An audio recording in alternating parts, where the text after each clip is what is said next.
Hi friends, ఈరోజు మనం ఒక స్పెషల్ నాన్ వెజ్ చూద్దాము. ఇది ఒక ఫిష్ సీలో ఉంటుంది. దీన్ని స్క్విడ్ చేపలు అని అంటారు. తెలుగులో కోమటి సంచులు అంటారు, మీరు వినే ఉంటారు. ఇవి ఇలా బయట పైకి ఇలాగా బ్లాక్ బ్లాక్ గా ఉంటాయి, అవి అలా క్లీన్ చేసుకోవాలి.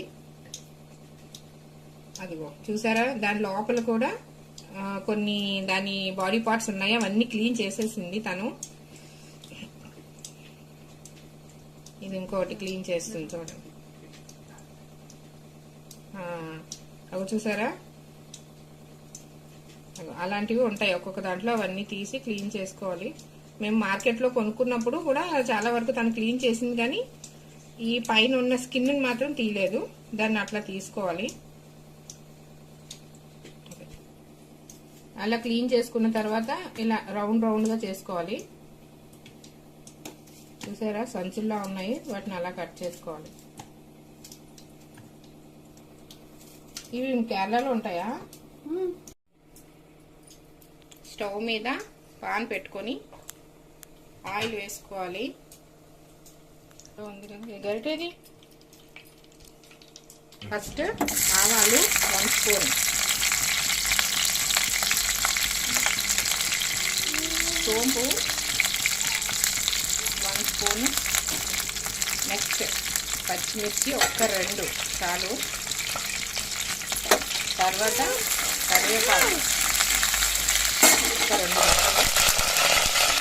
నెక్స్ట్ ఆనియన్స్ పెద్దవి, కొంచెం ఆనియన్స్ ఎక్కువ పడతాయి, గ్రేవీ కావాలి కదా, అందుకని ఇలా సన్నగా స్లైసెస్ లా కట్ చేసుకోవాలి. పెద్ద ఇంత సైజు ఈ ఆనియన్స్. ఇవి బాగా కొంచెం గోల్డెన్ కలర్లోని వచ్చే వరకు ఫ్రై చేసుకోవాలి. మొత్తం అన్నీ కట్ చేసుకున్నాము. ఇప్పుడు హాట్ వాటర్లో వేసుకోవాలి. అవి హాట్ వాటర్ వేసుకుంటున్నాం. ఇందులో బాగా వాష్ చేసుకోవాలి. అప్పుడు ఈ వైట్ వైట్ ఉంది కదా, అది అంతా రాకుండా ఫ్రెష్ వాటర్ వచ్చే వరకు వాష్ చేసుకోవాలి. కొంచెం కలర్ చేంజ్ అయింది కదా, ఇప్పుడు అల్లం వెల్లుల్లి పేస్ట్ 1 స్పూన్, టమాటోస్ పెద్ద సైజువి 2 బాగా కలుపుకోవాలి. టమాటో ముక్కలు కొంచెం మధ్య వరకు కాసేపు మూత పెట్టి ఉంచుకుందాం.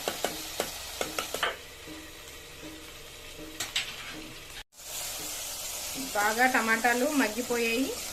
నెక్స్ట్ మసాలా పౌడర్లు అవి వేసుకుందాం. పసుపు,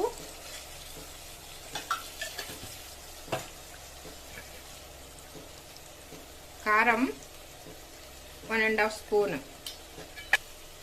ధనియా powder 1 spoon, garam masala 1 spoon. ఇప్పుడు బాగా కలుపుకోవాలి.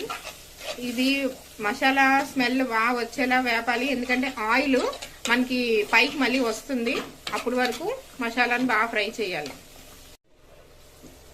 అగో చూసారా, చుట్టూ ఆయిల్ ఎలా వచ్చిందో అలా వచ్చే వరకు మనం మసాలాను ఫ్రై చేసుకోవాలి.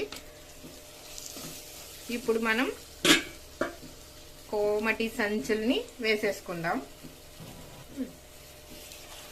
వేసేసాం. భలే కనిపిస్తున్నాయి కదా, వైట్ వైట్గా. మనం ఇలా చూస్తుంటే పాస్తాల్లా ఉన్నాయి కదా, టేస్ట్ మాత్రం చాలా బాగుంటుంది. ఇప్పుడు సరిపడా సాల్ట్ వేసుకోవాలి.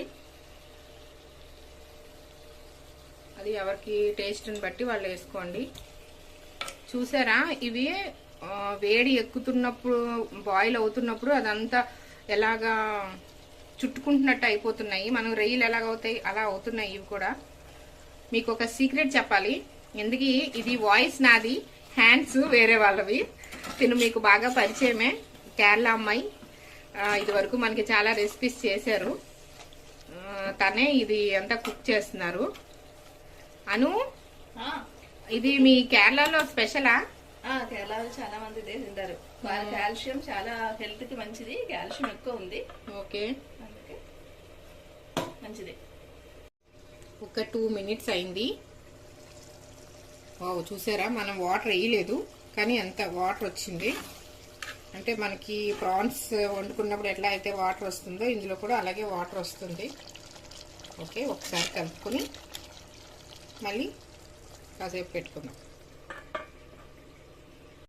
ఇందులో కొంచెం పెప్పర్ పౌడర్. ఇది ఏంటంటే కేరళ వాళ్ళకి అన్ని కర్రీస్లోని పెప్పర్ కంపల్సరీ వాడతారు. అక్కడ నాన్ వెజ్లో చాలా పెప్పర్ పౌడరు, తర్వాత కోకోనట్ ఆయిల్ కూడా వేస్తారు. పాపం తిను మన కోసం వెయ్యట్లేదు. మనం కూర కొంచెం తినేసిన తర్వాత వాళ్ళు తింటున్నప్పుడు వేసుకుంటారు. ఓకే, ఇప్పుడు ఇంకొక 2 మినిట్స్ అవి బాగా కుక్ అవ్వాలి కదా, మూత పెట్టేసుకుందాం. ఓకేనా అను? ఇప్పుడు ఏం చేస్తావు? ఓకే, లాస్ట్ అయింది. ఇంకా ఇందులో అసలు వాటర్ వేయలేదు కదా నువ్వు? కొంచెం కూడా వాటర్ అవసరం లేదు. మీకు ఎక్కువ గ్రేవీ కావాలి అంటే ఎక్కువ గ్రేవీ మనకు రైస్కి సరిపోతుంది. రైస్కి చపాతీకి అన్ని సరిపోతుంది ఈ గ్రేవీ.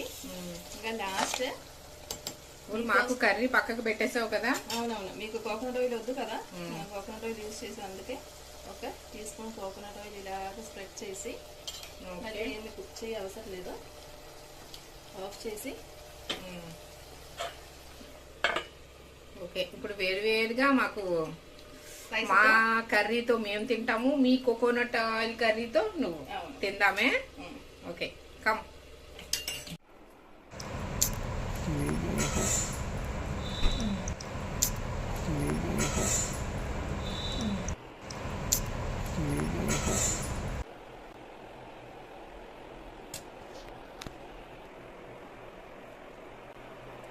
అబ్బా, అన్నం తీసింది, కర్రీ పెడుతుంది, కలిపింది.